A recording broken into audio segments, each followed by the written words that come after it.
Your favorite conspiracy-loving Congresswoman just got fact-checked by herself. And I have the rare and humiliating retraction and the full story coming up next. I'm Marjorie Greene, and I approve this message. The bizarre Marjorie Taylor Greene somehow got elected in Georgia's 14th congressional district, and she enjoys the media spotlight as the fringiest of the fringe politicians, and her affinity for QAnon, the place where brains are vigorously washed and hung out to dry, is well known. She needs no introduction, but here's a quick supercut summary anyway. Think of it as a one-way ticket to Crazy Town, and this is a brief stopover. We looked up some words that have been said about you. Okay. Crazy, Q-clown, Looney Tune, unhinged, moron. Q is a patriot.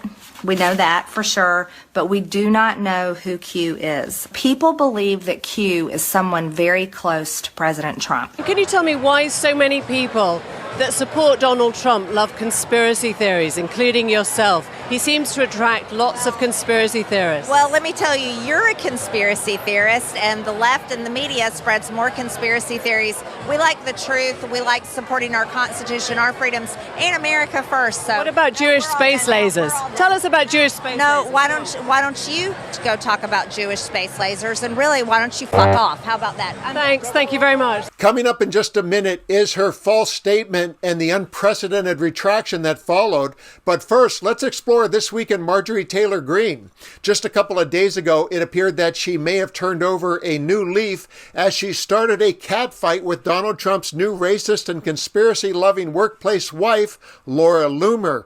Watch as Anna Kasparian of the Young Turks summarizes the clash of the Trump tacky titans. Ladies and gentlemen, this is a historic moment in the United States of America where the pot meets the kettle.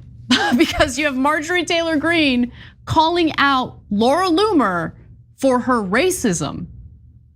What world are we living in, and what's really motivating the attacks? Well, let's get to the heated exchange between the two MAGA ladies who, of course, love Trump. Unfortunately, Laura Loomer happens to be one of Trump's advisors at the moment, and there's a lot of feedback on that.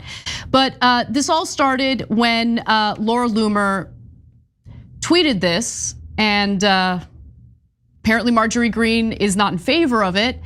It is a disgusting statement, so I'll just give it to you. So she wrote, if Kamala Harris wins, the White House will smell like curry, and White House speeches will be facilitated via a call center, and the American people will only be able to convey their feedback through a customer satisfaction survey at the end of the call that nobody will understand. Greene retweeted or quote tweeted that with a response saying this is appalling and extremely racist. It does not represent who we are as Republicans or MAGA. This does not represent President Trump. This type of behavior should not be tolerated ever. But Marjorie's brush with rational thought was short-lived, and now for the most recent turn of Taylor Greene events. A Mediaite headline read, Marjorie Taylor Greene has to walk back false claim. An ABC News whistleblower was killed in a fiery car wreck.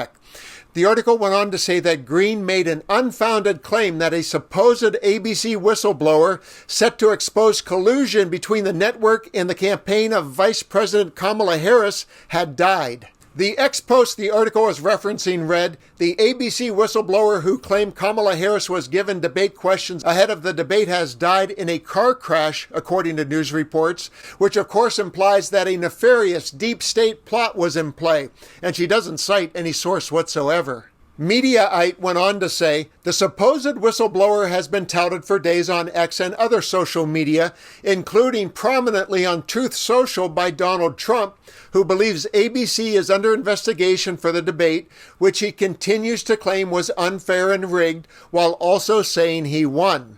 About 3 hours, 9,000 retweets, and many conspiracy theories about Democrats killing people after sharing the erroneous rumor, Greene posted a follow-up that the story appears to be false. And that full tweet, an admission of running enthusiastically in the wrong direction, read, this story appears to be false, and I'm glad to hear it. We need a serious investigation into the whistleblower's report that Kamala Harris was given debate questions ahead of time from ABC. So let's review. Instead of saying the story was false, she said the story appears to be false, and she downgraded the conspiracy from a political murder to debate collusion. She is a nut packed in a crackpot fired from a loose cannon, and I hope you're sitting down because I have some bad news about her political future. According to this poll from The Hill, she is an overwhelming favorite to retain her seat in the House for another term. That does sound grim, but let's look at the bigger picture. MAGA is the party of Donald Trump and the fringe disciples like Marjorie Taylor Greene. And once the head is cut off in November, I think its remains will flop around for just one more term. And then the Republican Party will return to a more moderate leadership, and oddballs like Greene will get pushed further into oblivion. Marjorie Taylor Greene, I'll give you the final word. Does that sound right? If you're subpoenaed to testify by the January 6th committee,